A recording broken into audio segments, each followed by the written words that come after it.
Nous sommes avec M. Farba Senghor, ancien ministre de la République. Monsieur le ministre, merci d'avoir accepté notre invitation pour cet entretien spécial. Merci. 2 ans à la tête du Sénégal, quel bilan pour le président de la République du Sénégal, Bassirou Diomaye Faye?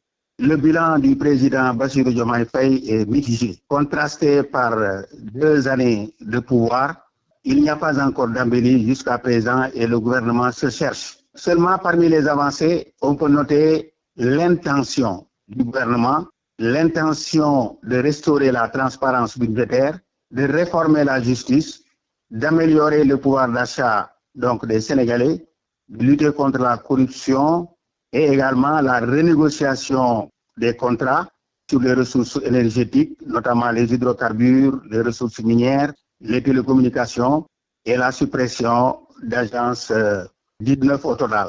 Mais en fait, il n'y a pas encore de réel bilan, il n'y a pas encore de réalisation, parce que comme vous le constatez du fait des difficultés que le Sénégal a pour continuer son programme avec les institutions de Bretton Woods, notamment le FMI et la Banque mondiale, il y a la rareté de l'argent.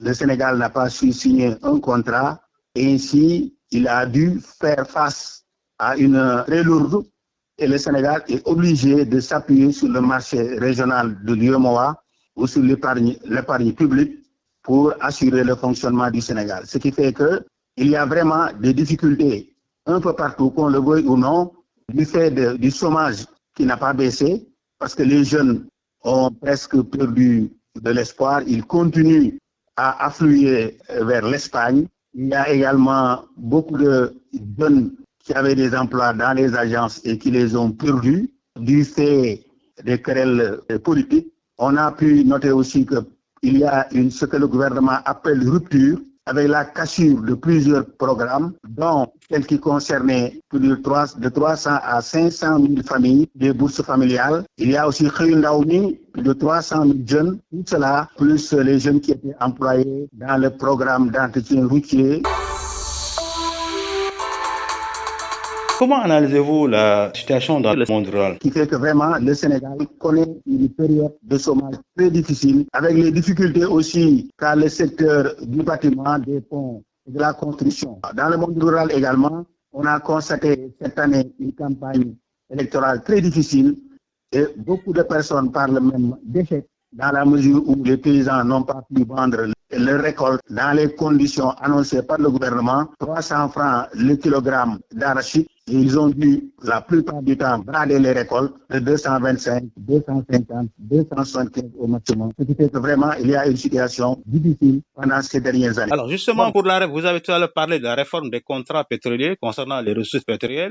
Alors l'actuel Premier ministre accuse l'ancien régime. Est-ce que vous partagez son avis? Non, en fait, il est très facile d'accuser parce que si on est en dehors du gouvernement, on connaît rarement les mécanismes et les conditions qui sont soumises à ces différents contrats. Parce qu'en fait, le Sénégal, comme beaucoup de pays africains et beaucoup de pays en voie de développement, n'ont pas les moyens d'exploiter leurs ressources. Donc, ils ont dû en faire face à des compagnies pétrolières internationales qui se sont imposées partout dans le monde. Des contrats, bien entendu, on peut les considérer comme léoniens, mais on ne peut pas du jour au lendemain changer le monde. Il faut que le gouvernement donc s'y prend d'une manière beaucoup plus prudente, tout en assurant donc aux Sénégalais, dans le cadre de la souveraineté que ce nouveau régime appelle, l'accès aux différentes ressources. Parce que si ces différentes compagnies quittent brusquement le Sénégal, et comme c'est le cas, on a parlé du départ de BP, on a parlé également de Cosmos, donc cela aura une influence importante sur l'environnement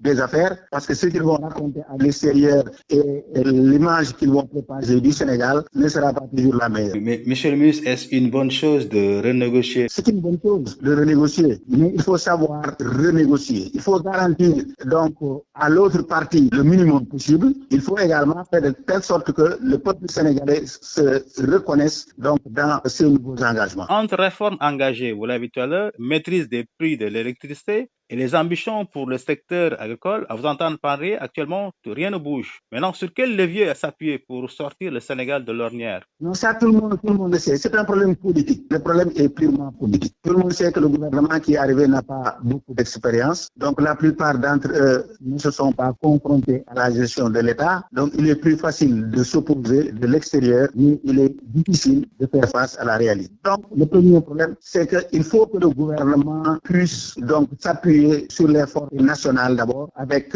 les anciens partenaires du Sénégal, que ce soit dans le domaine économique ou dans le domaine diplomatique, dans les relations avec les pays. Nous sommes avec M. Farba Senghor, ancien ministre de la République.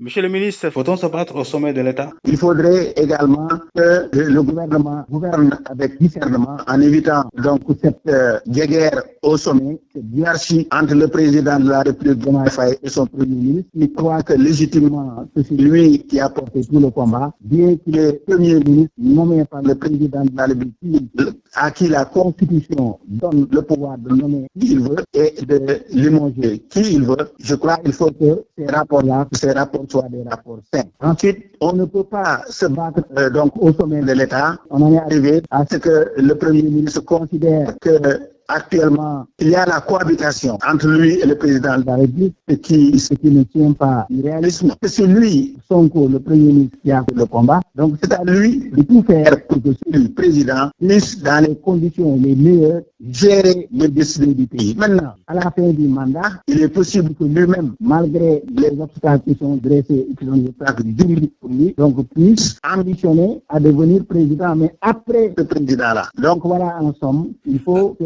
réaliser au sommet de l'État, on mérite cette pseudo-cohabitation qui n'en est pas une. Parce qu'il s'agit d'une diade. Dans une cohabitation, les deux viennent de coalitions ou de partis donc différents. La coalition ou le parti ayant gagné l'Assemblée nationale, non son premier ministre, et le président de la République élu au suffrage universel. Et les deux ont une volonté de gouverner ensemble, trouver des compromis pour avoir un programme minimum pour réaliser leur propre ambition, ce qu'ils ont produit au peuple sénégalais.